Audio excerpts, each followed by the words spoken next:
আন্দোলনের সময় হত্যাযজ্ঞে যারা সক্রিয় ছিল সেই আওয়ামী লীগ কর্মীরাই এখন ঝটিকা মিছিল করছে বলে মন্তব্য করেছেন জাতীয় নাগরিক পার্টির উত্তরাঞ্চলের সংগঠক সার্জিস আলম। তিনি আরও বলেন, অন্তর্বর্তী সরকার যদি সর্বোচ্চ চেষ্টা ও রাজনৈতিক দলগুলো এগিয়ে আসে তাহলেই গণহত্যার বিচার সম্ভব।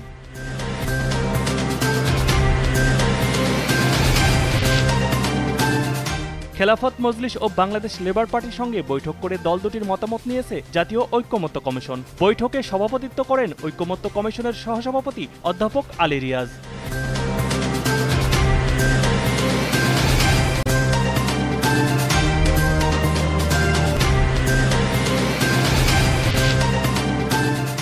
আওয়ামী লীগ নিষিদ্ধের দাবিতে ৪৮ ঘণ্টার আলটিমেটাম দিয়েছে জুলাই আন্দোলনের আহতদের সংগঠন ওয়ারিয়র্স অব জুলাই। সকালে ঢাকা বিশ্ববিদ্যালয়ের রাজু ভাস্কর্যের সামনে অবস্থান নিয়ে এ ঘোষণা দেন তারা।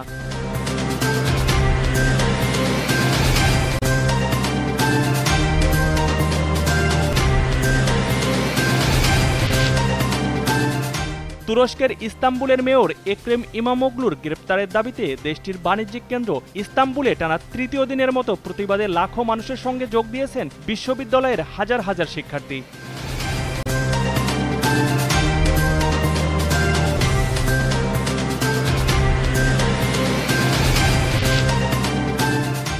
আফ্রিকার দেশ সুদানের রাজধানী খার্তুমের প্রেসিডেন্ট প্রাসাদ পুনরায় দখলে নিয়েছে সেনাবাহিনী। প্রায় ২ বছর ধরে চলা যুদ্ধের পর এই সাফল্য সেনাবাহিনীর জন্য একটি বড় প্রতীকী বিজয়। এক প্রতিবেদনে বিবিসি নিউজ এ তথ্য জানায়।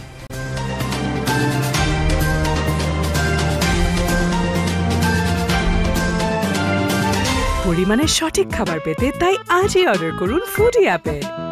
ফুডি।